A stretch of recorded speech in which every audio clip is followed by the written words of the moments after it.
ইন্নাল হামদুলিল্লাহ আলহামদুলিল্লাহি রাব্বিল আলামিন ওয়াসসালাতু আলা রাসূলিহিল কারীম আম্মা বা'দ। আল ইন্তেফাদা ভাই কিছুদিন আগে একটি গুরুত্বপূর্ণ নিউজ করেছেন শরীফ ওসমান হাদিকে নিয়ে। শরীফ ওসমান হাদিকে নিয়ে আমাদের মিথ্যা ফ্যান্টাস্টিক বিপ্লবীরা বেঁচে থেকে দাম নেই। যদি বিপ্লব মৃত হয়ে যায়, যদি হাদি বেঁচে থাকতো আর আদর্শের সংগ্রাম যদি থেমে যেত, তাহলে এই বেঁচে থাকা মানে আদর্শ বেঁচে থাকা নয়।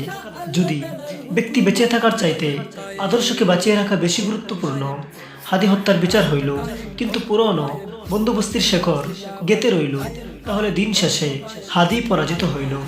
হাদি হত্যার বিচার আমরা অবশ্যই চাইব, হাদি হত্যার বিচার আমরা অবশ্যই চাইব।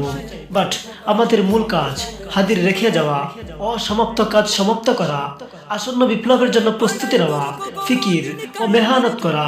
আমি আবারও বলছি, হাদি হত্যার বিচার আমরা অবশ্যই চাইব, বাট আমাদের মূল কাজ হাদির রেখে যাওয়া অসমাপ্ত কাজ সমাপ্ত করা, আসন্ন বিপ্লবের জন্য প্রস্তুতি নেওয়া, ফিকির ও মেহনত করা।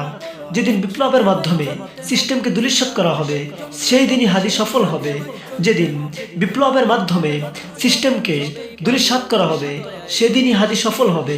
হাজারো তরুণ, হাজারো তরুণ, হাজারো তরুণী উদ্বিগ্ন হাদির বিচার নিয়ে। তারা বুঝতে চায় না, সিস্টেমের পতন না হলে হাদির সংগ্রামের আদর্শিক লড়াই জীবিত না রেখে মৃত হাদির বিচার নিয়ে সারাদিন পড়ে থাকা ফ্যান্টাস্টিক।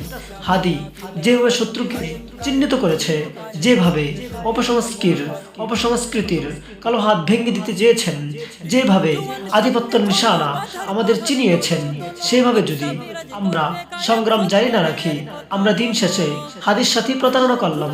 হাদি সর্বদাই একটা পূর্ণাঙ্গ বিপ্লবের কথা বলে গিয়েছেন। আত্মপরিচয়ের সংকট থেকে বেরিয়ে নিজেদের ওই করতে বলেছেন। যেদিন পূর্ণাঙ্গ বিপ্লব হবে, সমস্ত কালপ্রিটদের পাওনা বুঝিয়ে দেওয়া হবে। যেদিন পূর্ণাঙ্গ বিপ্লব হবে, সমস্ত কালপ্রিটদের পাওনা বুঝিয়ে দেওয়ার দিনই হবে হাদির বিজয়, ইনশাআল্লাহ। আসসালামু আলাইকুম।